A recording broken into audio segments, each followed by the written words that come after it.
Assalamualaikum warahmatullahi wabarakatuh. Perkenalkan, nama saya Aldino Herianda. Saya dari jurusan Teknik Mesin, Prodi Teknik Mesin, konsentrasi pengelasan.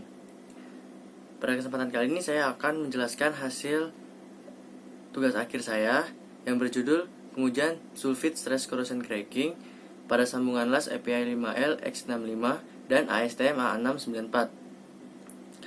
Yang saya hormati Bapak James Siregar selaku penguji 1 dan Ibu Hanifah Widyastuti selaku penguji 2. Baik, langsung saja kita masuk ke pendahuluan. Pada pendahuluan ini akan ada 3 poin yang saya bahas. Yang pertama latar belakang, yang kedua tujuan, dan yang ketiga batasan masalah. Oke, latar belakang. Pada latar belakang ada 2 poin yang akan saya bahas. Yang pertama itu dari WPS atau Welding Procedure Specification, dan yang kedua korosi. Baik, WPS. Kenapa saya jadikan WPS ini sebagai latar belakang? Itu karena aktual di lapangan pada proses pengelasan pipe to flank dari material API 5LX65 dan ASTM A694 ini sering terjadi repair atau pengelasan ulang, itu dikarenakan adanya indikasi atau cacat las yang muncul di sana. Namun yang dilakukan oleh production waktu itu dengan cara memotong sambungan las tersebut, lalu menyambungkannya lagi atau di fit up lagi dan di welding lagi. Hal ini berdampak pada waktu dan biaya yang dikeluarkan. Nah, untuk menghindari hal itu terjadi lagi, kami membuat suatu prosedur baru atau WPS berasal dari PQR yang baru juga, dan salah satu pengujian dari PQR-nya itu adalah SSCC atau Sulfate Stress Corrosion Cracking, yang berarti itu adalah pengujian korosi atau bisa kita bilang penguji ketahanan korosi yang disebabkan oleh stres pada daerah asam, karena cairan yang saya gunakan adalah hidrogen sulfida. Yang kedua adalah korosi. Seperti yang kita tahu, korosi merupakan degradasi dari material, terutama material baja.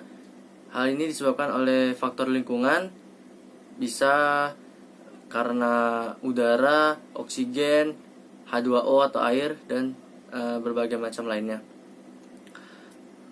Korosi tidak bisa kita hindari, namun bisa kita berikan hambatan atau suatu inhibitor. Seperti contohnya pada gambar di slide saya, ada 2 platform jaket, di mana pada bagian jaket ini ada suatu pipa yang bernama Mac Riser Support.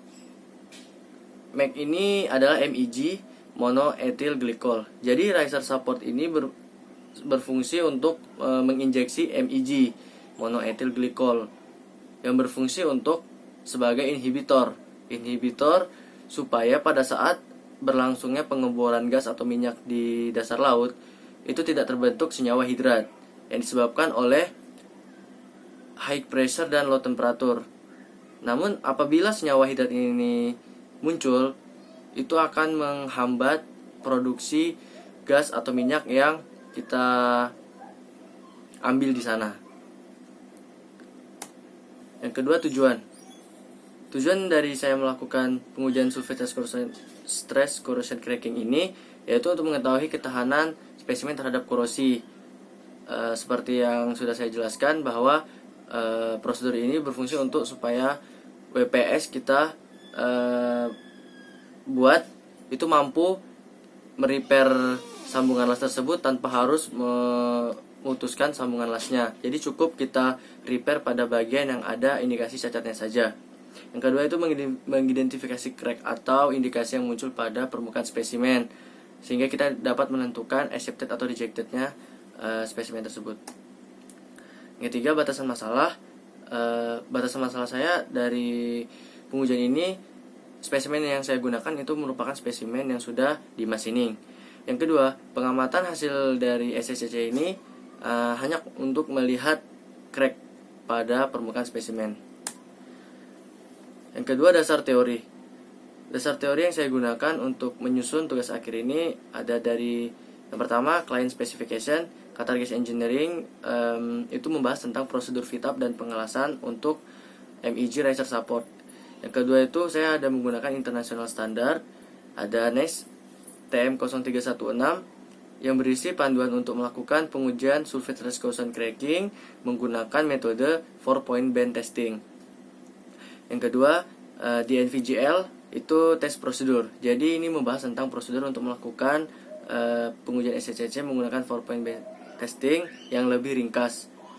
Yang kedua, di NVGL SSCC test of failed date. Ini merupakan hasil dari pengujiannya. Di situ bisa kita lihat apakah spesimen yang kita uji itu accepted atau rejected.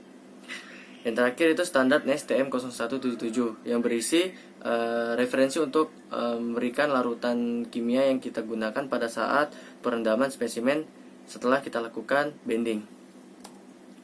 Ini adalah flowchart dari pengujian, mulai dari persiapan spesimen, pengujian, visual inspection, MPI atau magnetic particle testing, makro test, hingga analisis pembahasan kesimpulan. Pertama, persiapan spesimen. Spesimen yang kita gunakan adalah spesimen yang sudah dimasining dengan ukuran seperti di gambar, yaitu 115 mm dikalikan 15 mm dan 5 mm. Lalu spesimen kita berikan strain gauge. Strain gauge ini diletakkan sekitar 3-5 mm dari fusion well yang berfungsi untuk menghubungkan spesimen dengan monitor. Jadi apabila spesimen tersebut kita berikan regangan, maka akan terbaca oleh monitor dengan menyambungkan kabel pada strain gauge ini.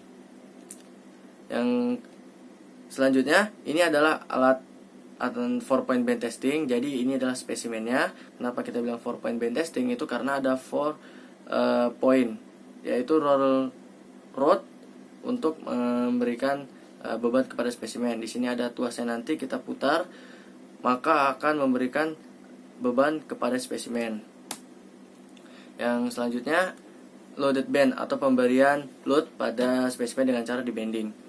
Untuk bisa mencapai regangan sesuai dengan spesifikasi berdasarkan di NVGL prosedur, itu ada cara perhitungan regangan, yaitu 80% dari actual strength dibagi dengan nilai modulus Young.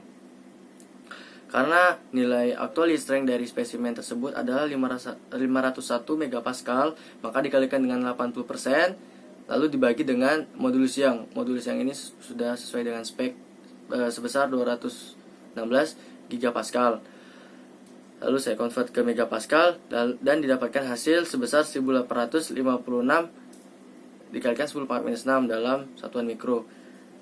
Pada pengujian ini ada 3 spesimen yang saya uji, dan ini adalah hasil load yang diberikan pada masing-masing spesimen.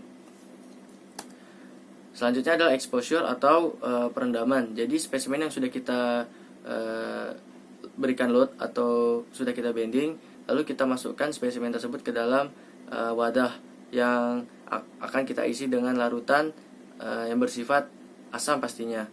Di situ terkandung sekitar 99% hidrogen sulfat. Berdasarkan NICE TM0177, bahan larutan kimia yang digunakan itu ada sodium chloride, glacial acetate acid, dan distilled water atau air distilasi.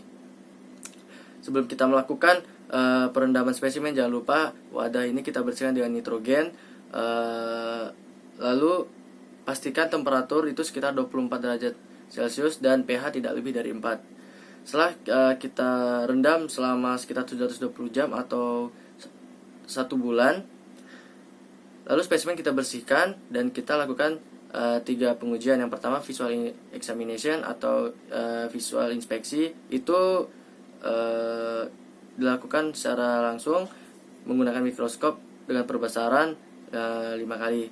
Lalu dilakukan MPI atau magnetic particle testing.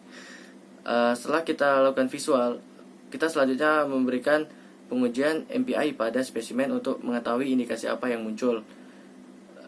Selanjutnya itu makro test. Makro test ini adalah pengujian makro di mana spesimen tersebut kita belah tegak lurus, lalu kita berikan cairan nital sekitar 2% untuk etchingnya, lalu kita lihat dengan mikroskop dengan perbesaran 1 kali.